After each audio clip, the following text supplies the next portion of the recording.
Well, y'all, I'm driving. I just dropped my son off at youth group. It is Sunday night, March 1st. I hit the camera. This darn light came on and I'm driving, and it's bright. So here's to hoping I don't crash. So anyway, I thought that I would make a video to kind of update you all on just the way that things are going. You know, we've jumped through some hurdles, and while I'm driving, I'm getting ready to pull into the farm. It's about a half mile up here or so. I'll just walk through some of the hurdles. You're going to see some extra clips here in just a second, showing you some awesomeness. But since moving here, we've lived here right at a month, I believe. Yeah. I think I got one more week to be a full month. But when we moved here, you know, living in a camper was one of those things. Like, I was like, man, this is going to be awesome. It's going to be a lot of fun. You know, we'll learn a lot, whatever. And doggone it, we have learned a lot. So I've just pulled onto the lane here at the farm, and like I said, just dropped my son off. Got to be back there in about an hour. I haven't had any lunch. I haven't had any dinner today. But let's just roll through some of the things that we've gone through hurdle-wise. Just here at the beginning. I mean, 1 month-ish. So we first moved in here, got the camper set up. It had snowed the night before, so there's a couple inches of snow on the ground, and so thankfully, Daryl, who's like my adopted dad, second dad to me, he was awesome enough to get a tractor out and take care of, you know, making sure that we had a patch of, you know, a place to put the camper. And so the camper's sitting on concrete right now, and it's awesome. I mean, it's a great spot. We're right behind the barn.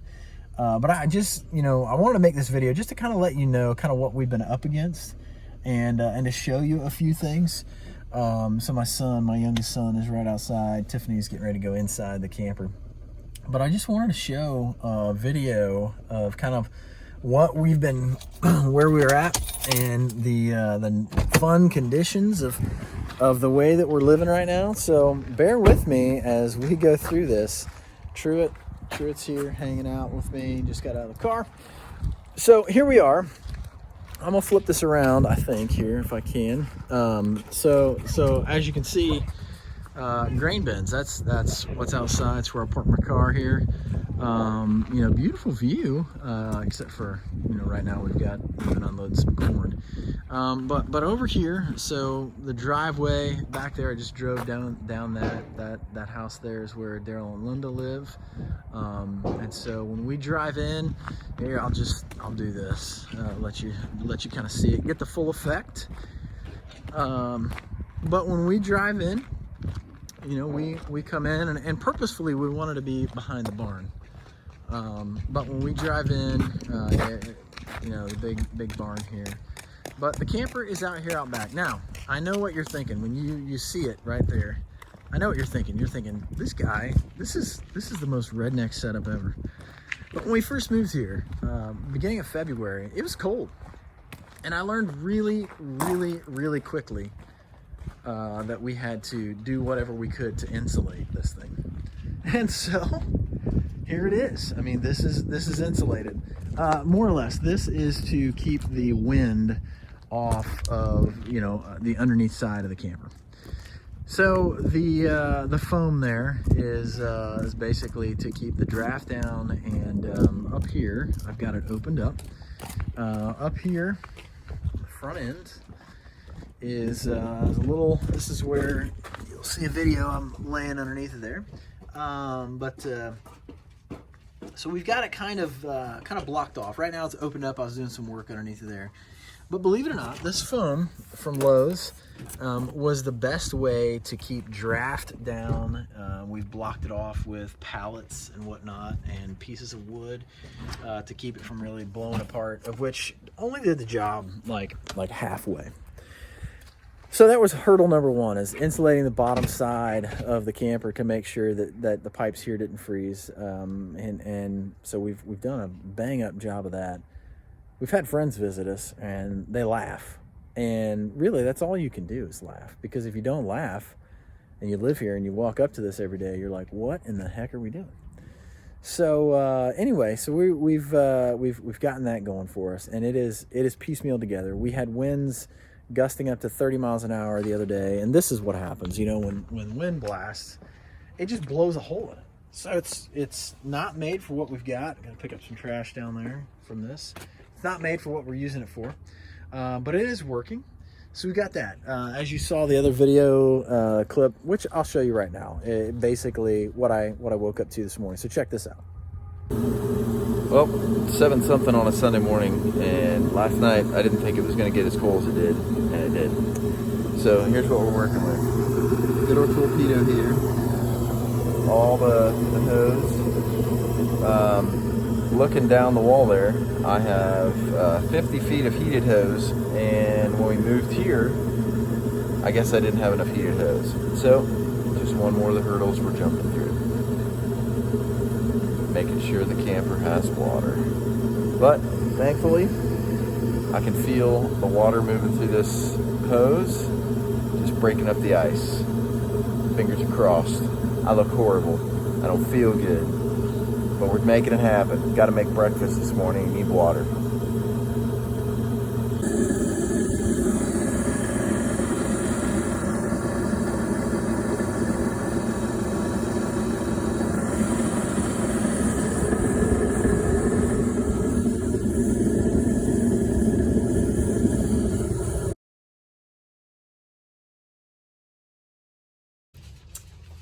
Had a lot of people say that basically what we're doing, living out of the RV, is like their dream. I dreamed doing that. You guys are living my dream. Well, I'm underneath of your dream right now, and I'm installing some new waste valves. Is this your dream? It's March 1st, Sunday afternoon. I'd much rather be taking a nap on the couch, but today's the only day it's been nice enough to melt snow. So here I am, laying underneath of a camper, installing some Camco RV waste valves. Thank you, Camco. They're actually easy to install. But no thank you, family, for leaving me some fun water to deal with and have to not lay in. So, living the dream, y'all. Living the dream. So all that video was fun. That another clip of me, you know, thawing out the hoses. My wife Tiffany. Another clip of me thawing out the hoses this morning in front of a torpedo heater at 7 a.m. This is a blast. Today I spent the better part of my afternoon. We've got this little gauge on the inside of the camper that basically it tells me if our gray tanks or our black tanks are full, and it only lights up little lights to give you an halfway of an indication. So the black tank for basically our bathroom, this camper has 1.5 bath, but our bathroom, it always said like 2/3 full. So I was worried, like, shoot, we're gonna end up with poo all over everything. And so today I spent the better part of my day running fresh water down, and we could not, for whatever reason, it was reading 2/3, but I could not get anything to drain, and that worried me because no one wants to deal with that. So we have this little wand thing that we bought from Amazon that you put down in there, and it spins water around. It's like a miniature pressure washer, and it's supposed to do the job. No, didn't do it. So I did the unthinkable. I even shoved that wand up the other end of the pipe thinking, you know what? If this is going to clean it up, I'll cover myself in my family's poo and save the day. Thank the Lord, nothing happened when I shoved that thing up there. So, which even had me more worried. So after that today, I then took the hose, ran it in through the front door, up the stairs, into our bathroom, and just opened up the toilet and let the hose run, and I filled the tank. And then I came out and I pulled the valve, and it just flushed out of there. I mean, it was a thing of beauty. I've got this little clear, never have I been that happy to see poo in my life, but there's this little clear thing, and you can see what's coming. So I was like, man, well, that's awesome. It's working. So then I did it a second time. And to fill up, I think it's 60 gallons. No, it's got to be 40 gallons. I did it 3 times and dumped the tank 3 times. And thankfully, it's all clear. And the gauge is actually reading down low, like 1/3 now, which is weird because it was empty. I still don't understand it. But anyway, it's a learning process. These are the things you don't have to do or worry about when you're at your own home, brick and mortar house. But living in a camper has come with several challenges. Like this morning as we were on our way to church, I literally had to apologize because I bent down to put my shoes on to go to church. And I think my head hit someone's rear end and my butt hit somebody else in the crotch or something. Because there's no space. So that's one hurdle, the space. Stand in line to put your shoes on. Yeah, we literally have to stand in line to put your shoes on. So the people that are like, you're living my dream and I've always wanted to, live in a camper, I really question your sanity because I'm questioning my own. If you have more than 2 kids and an animal, it doesn't matter what animal, you pick an animal. If you have more than 2 kids and an animal and you want to live in a camper, I would rethink your decision about that. Would you agree? Would you agree with that? Yeah. Okay. Or do a trial mock run. Yeah, I mean, come live with us. Just bring you and your wife or whatever, and just come stay one night with us. And you'd be like, yeah, I don't know about that. I mean, this is not a small camper. I mean, we're talking. This is a 33 foot fifth wheel. So it's a good sized camper. So behind me, you can see, I hope, the slide out here. This is where the bunk room is, and my boys sleep there. And so we had some leaks, and thank the Lord for, I can't remember the name of this caulking and tape stuff, but it saved the day big time. So we've had leaks in the roof. We've had frozen pipes. We've had an issue where it got to 15 degrees, and we had, I think, one of our sewage tanks kind of froze, and so we had an issue with that. Leaky toilet. Oh, man. On top of the floor. Yeah, it was like the toilet valve went bad. This was all in one day where the froze so bad, the pipes froze. I got up and dealt with that, got that done, and dealt with the sewage tank. And then once I dealt with that, then the toilet in the boys' bathroom, it started to leak. And so what electrical? Any of it? Oh, electrical. Thank the Lord I wiped that from my memory. So when we moved down here, there were some light fixtures that the previous owners had put up, and they're awesome. They were really cool. But the bumps on the road must have loosened a screw inside of the light fixture on top of the light bulb. And when we plugged everything in, it started blowing breakers, like every time you'd flip the switch. So we just abandoned using those lights. And one day I said, you know what? I'm going to take the light bulbs out. Come to find out, the light bulb had burnt a hole in it. And so I'm like, well, that's just not right. So I took the light bulb out again and flipped the switch. And my son was sitting at the dining room kitchen table and looked up and said, Dad, it's arcing and there's sparking up there. So I come to find out that this is a problem. One of the screws came out, landed on top of the light bulb, and crossed itself over to where you thread the light bulb in. And every time we hit the switch, it would throw the breaker. It's a wonder the thing has not burnt down, or just flooded and floated away.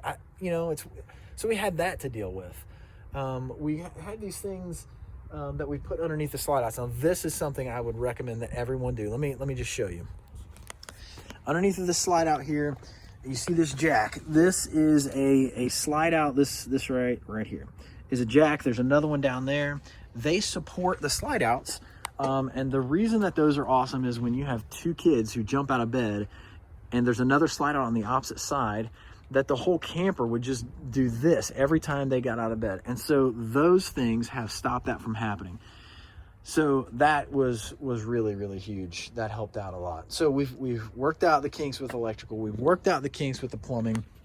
We've worked out the kinks with keeping the thing level and making sure that everything's right there. Am I missing anything? We still need to fix the refrigerator. Oh yes. So we had a a self-inflicted electrical problem, which I'm not even going to get into that because it was an accident that caused basically too much power to the camper. It blew up the microwave.